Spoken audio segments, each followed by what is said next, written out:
साम्राज्य, सामान्यांचा असामान्य आवाज. सोलापुरात मोठी कारवाई. आलिशान कारमधून 1 टन कथित गोमांस जप्त. विजापूर रोडवर पोलिसांचा सापळा. मांस वाहतूक प्रकरणी चालक ताब्यात. गोरक्षकांच्या माहितीवरून धडक कारवाई. कारमधून मोठ्या प्रमाणात मांस जप्त. सोलापूर प्रतिनिधी.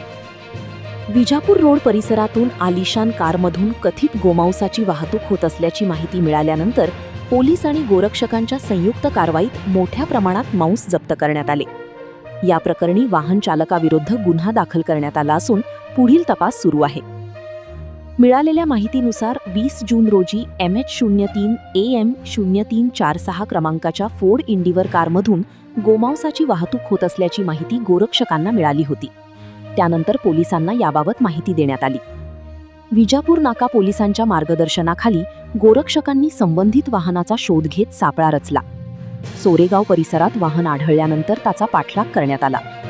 अखेर सैफूल परिसरात पोलीस आणि गोरक्षकांच्या मदतीने वाहन ताब्यात घेण्यात आले. वाहनाची तपासणी केली असता त्यामध्ये विविध पोत्यांमध्ये जनावरांचे अवयव, चरबी, शिंगे, कातडी तसेच डिक्कीत मोठ्या प्रमाणात मांस आढळून आल्याचा दावा करण्यात आला आहे. या कारवाई दरम्यान सुमारे 1 टन मांस जप्त करण्यात आल्याची माहिती संबंधितांकडून देण्यात आली. पोलिसांनी वाहन जप्त करून चालक फैजान मुंशी व अरबाज शेख याच्या विरुद्ध. आज ही गाडी तुम्हाला काय वाटते? या गाडीमध्ये बघून काय वाटतंय? लोक येत असतील चांगल्या गाडीतनं, माल येत असतील, लोक चांगल्या घरचे लोक येत असतील असं वाटते. परंतु या गाडीमध्ये गोमांस आहे, आपल्या गाईला कापून आणलेलं मांस आहे याच्यामध्ये. आता या गाडीचा नंबर बघा, MH03 AU AM 0346. ही गाडी प्रॉन गाडी आहे, एकदम हायपाय लोक ही गाडी वापरतात. या तुम्हाला सगळं दाखवतो काय काय कसं काय या गाडीमध्ये माल आणलं जाते, केलं जाते.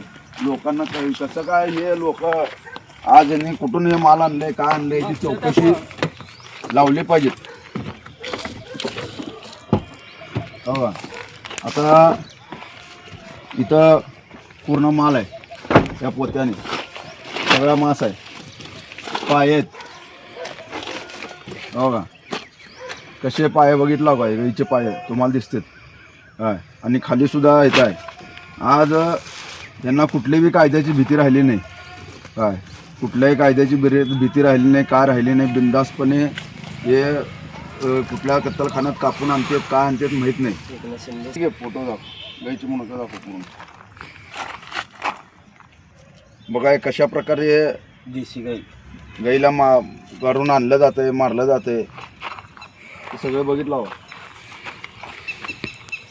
शासनाने याच्यावर लवकरात लवकर कठोरात कठोर कारवाई करावी, अन्यथा हिंदवी सेना रस्त्यावर उतरून यांचा काय बंदोबस्त करायचा आहे ते आम्ही बंदोबस्त करू. कारण की एकनाथ शिंदे साहेबांनी आपल्याला गोमातेचा दर्जा दिला होता, परंतु सरकारनं अजून कुठले सुद्धा कायदे घट्ट केलेले नाही आहेत. आज यांना टेबल जामीन मिळते आहे, यांना अटकसुद्धा होत नाही आहे, अशी इथं परिस्थिती आहे. कारण की यांच्या इथल्या पोलीस खात्याची सुद्धा मानसिकता नाही की या खोलामध्ये जावं, यांनी कुठून कापून आणला, किती गाई कापला, कोण मालक आहे, कुठल्या कत्तलखान्यात कापला आणि कुठून विक्री करून घेतला. यांना कुठलेही पोलीस खातं शेवटपर्यंत जात नाही आहे. त्याच्यामुळं हे सगळं काही अशा प्रकारे हे माजलेले बोकडं. आणि एक सांगतो, कसं आहे नो, तुम्ही गाई कापाल, आम्ही एक दिवस तुमच्या हातं कापल्याशिवाय आम्ही राहणार नाही, ध्यानात ठेवा. हे तुम्हाला आमचा इशारा आहे. तुमच्या हातपाया कापून तुम्हाला घरात बसू, एवढंच तुम्हाला सांगतो. जय श्रीराम.